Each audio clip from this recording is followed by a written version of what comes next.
రకంగా నాకు భగవంతుడు మీరు ఇచ్చినటువంటి శక్తి. పూజ్యులు ఎన్టీ రామారావు గారు దీవించి పంపించిన సత్తుపల్లి నియోజకవర్గ ప్రజలు నాకు రాజకీయ జన్మనిచ్చారు.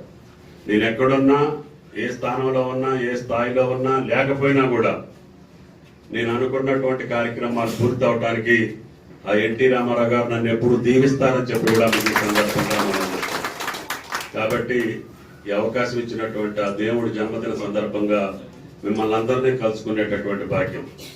సరే, ఈ నియోజకవర్గం కాంట్రాక్టర్ కోరుకోదు, కావాలని పదవులు కోరుకోదు, కానీ గౌరవం మట్టికి తప్పకుండా కోరుకుంటుంది. దాన్ని ఎవరైనా మన్నించాలి.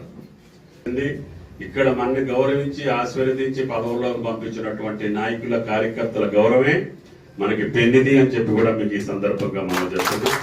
అది ఎప్పుడు కూడా గుండెల్లో పెట్టుకొని వాళ్ళ గౌరవాన్ని కాపాడుకుంటూ మనకి చేతనైన కాడికి ఈ నియోజకవర్గ అభివృద్ధికి ప్రజల ఆకాంక్షకు తగ్గట్టుగా మారిన కాలమాన పరిస్థితులకు తగ్గట్టుగా మనం ప్రయత్నం చేయాలని రాఘమయ్య గారికి, డాక్టర్ గారికి, కాంగ్రెస్ పార్టీ నాయకులందరికీ విజ్ఞప్తి చేస్తూ ఆ సంప్రదాయం కొనసాగించుకుంటూనే నీతిగా నిజాయితీగా ఎంతమంది అబండాలు వేసినా వాటికి అన్నిటికీ మనం పొద్దాగా చెప్పుకోవాల్సినటువంటి అవసరం లేదు.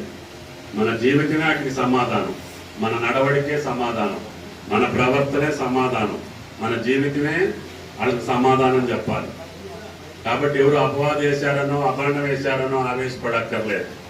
రాజకీయాల్లో అవి తప్పవు. అందరూ బురద చల్లాలనే చూస్తారు. ఆ బురద పడ్డా కూడా ప్రజలు నమ్మని పరిస్థితుల్లో మనం బతకాలి తప్ప మనం వేరే పని చేయాల్సినటువంటి అవసరం లేదు.